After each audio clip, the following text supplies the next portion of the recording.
So those are the override permits that can be done. Again, extended studies, you really shouldn't be touching that. That's them. Instructor would be used, prerequisite would be used, and time conflict, not registrar and not extended studies. So if we went into a student, I'm going to go back here. We're going to look again for a student.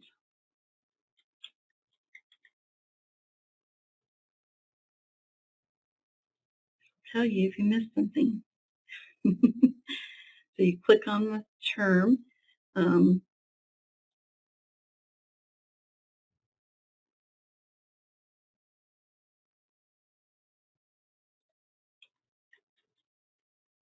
If it doesn't bring up who you're looking for, you can try searching again. This is only bringing up one student.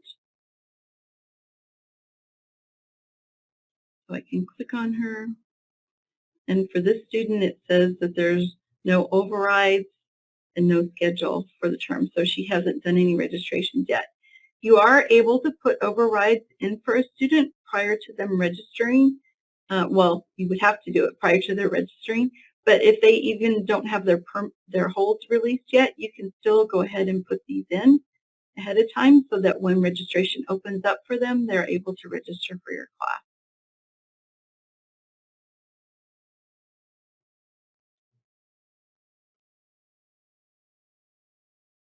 And again, it'll tell you save successfully. All right, so why don't we stop there and see if there's any questions about how to do an override. I think I tried to catch everybody's questions in the chat. Okay. If I've missed anybody's, please let me know. I just want to add a note about the override. This is Nicole Kirby from the Registrar's Office. So overrides are going to be super important to you guys. What we're seeing for the population of first-time transfer students, we are still integrating the system that would bring in their placement scores, or as Banner calls them, their prerequisite courses. You will need to go ahead and lift those advising holds on them so students can get into those desired courses. We're expecting this to be fixed with minimal impact to you guys, but just going forward, if you happen to deal with that population, Carol's tools of lifting those holds and putting them in will be super helpful. So it looks like there's any other questions. Should we just move on? Okay, so the last module we're going to look at is your class list and wait list. And again, that's on that main page, or you can use the navigation like I'm using it right now. So when you come to this page for your class list, it's going to list every course that's assigned to you and tell you information. And if you want to change your bar here, you can kind of get rid of things if you don't like them, move them out of the way so that you have what's important to you. One thing that we didn't talk about yet is CRN. So this is the course number. We called this the class number previously, I think, in AIS. So we will be using the term CRN. I don't know if it stands for course registration number, but that is the unique identifier for a section of a course. So the CRN number is there. The enrollment count, so this tells me how many people are actually in my class and the dates of the term and the term. So if I click on this over here on the left-hand side, it's going to bring up my first course, which is the EPER 495. And it tells me that I have a maximum of 16 people that can enroll in my class. I have one enrolled right now, so I have 15 spots open. And then there would be a wait list of 10 people that could get into my class. And when I scroll down, it'll show me my list of students who actually have registered for my class. So that tells me. And if I had a wait list here, it would be right here. But we'll go back to one that actually does have a wait list so you can see what that looks like. So let me go up here and I can search for my other classes so I don't have to go in and out. I can just pull up my other courses that I have. And for this course, it says that I have a maximum enrollment of 2, and I did that for the wait list.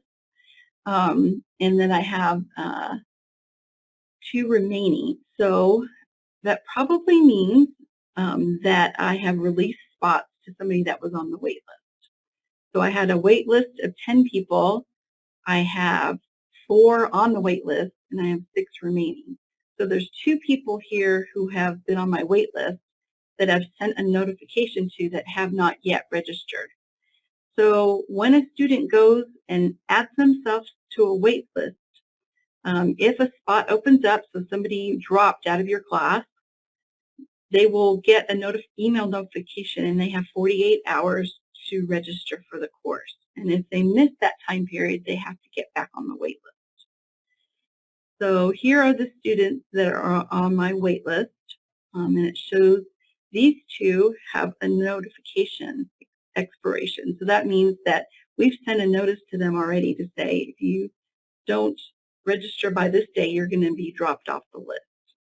And then these other 2 are the positions that are waiting to get into my class. That shows you the wait list. So this one doesn't actually have anybody in because, again, somebody was in here and dropped. And so now the people from the wait list are being notified.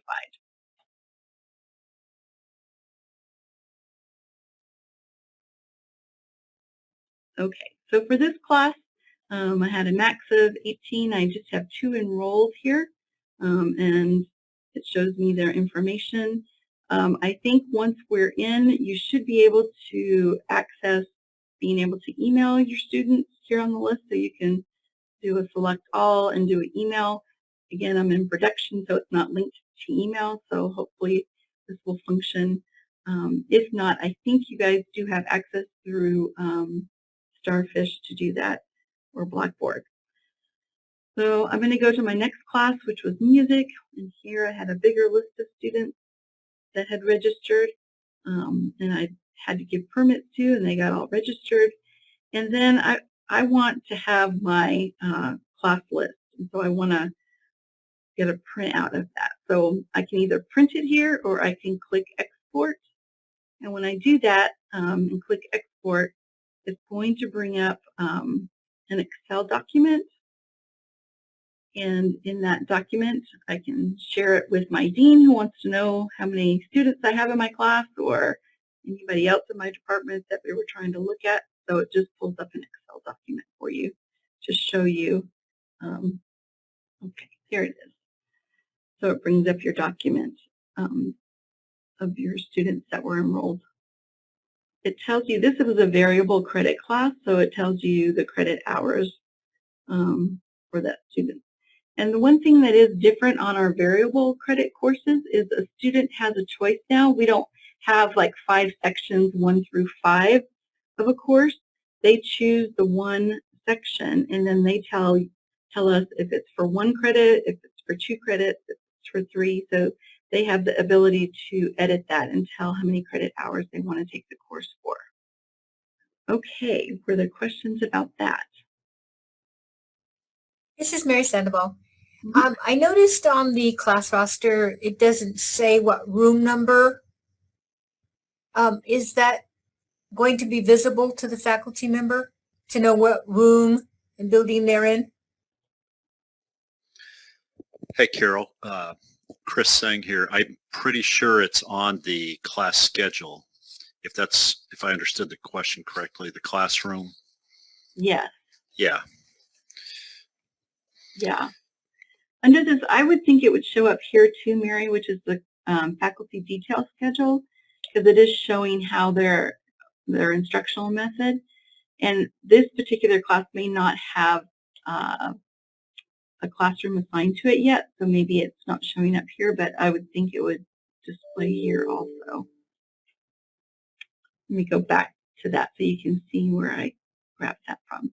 So they have there's a faculty week at a glance, so they can see their schedule. If they don't have an assigned time, it wouldn't show up, but here they show, and it is showing where they're teaching for this particular class. So this week at a glance shows it from that view. And then the detail schedule.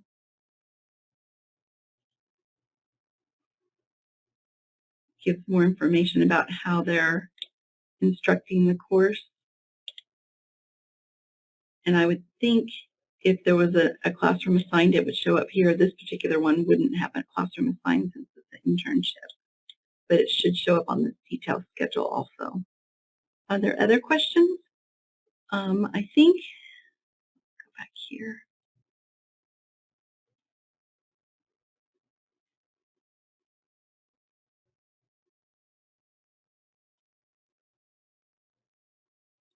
Wanted to make sure for our advisors, they're aware if somebody's assigned to them, they should be listed here, and that's an easy shortcut to them.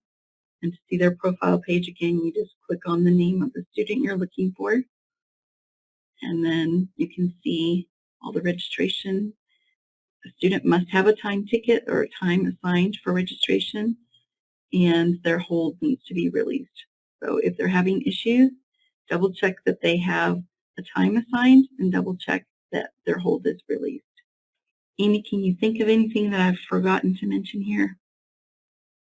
I think you've covered a lot. Thank you, Carol. I would just mention again, especially for those of you who joined a little bit later, we'll have resources available in Blackboard. The link is, that Blackboard link is available on the Banner website, which is csupueblo.edu/banner. So everything that Carol has gone over today will be, there will be training how-tos step-by-step listed in Blackboard for you. And there is just a question about if advisors will be able to register students, Carol? No, they cannot. And in fact, one of the new things that is happening in registration is for our Colorado resident students, they first have to acknowledge cost before they can register. And not for this semester, I don't think, but the following semester there will be some kind of a waiver saying once they register for classes, they understand that they're liable for paying for those courses. And so, no, they cannot register themselves. I mean, they can register themselves. You cannot register them. The student needs to do it themselves. And hopefully they'll find it very easy to register themselves. And you would just be in charge of telling them what they should be registering for. Carol, how will students know how to register for classes within Banner? So students will actually get a little video, just like we have in Blackboard, that will help them know how to navigate. And I know that we're relying heavily on advisors to help them through the process because you're going to be marking them as advised. So on the CSU Pueblo webpage, let me see if I can pull it up here. I'll show you where it will be.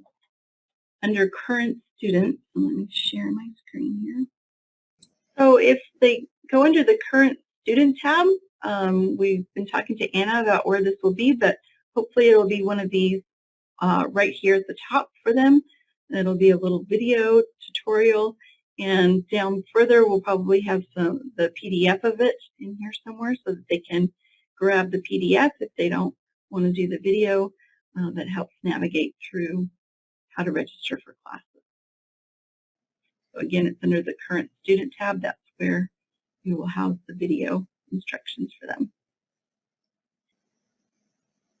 We will be adding questions to Blackboard, a Q&A thing in there for you as they come up, so that that resource is there for you also.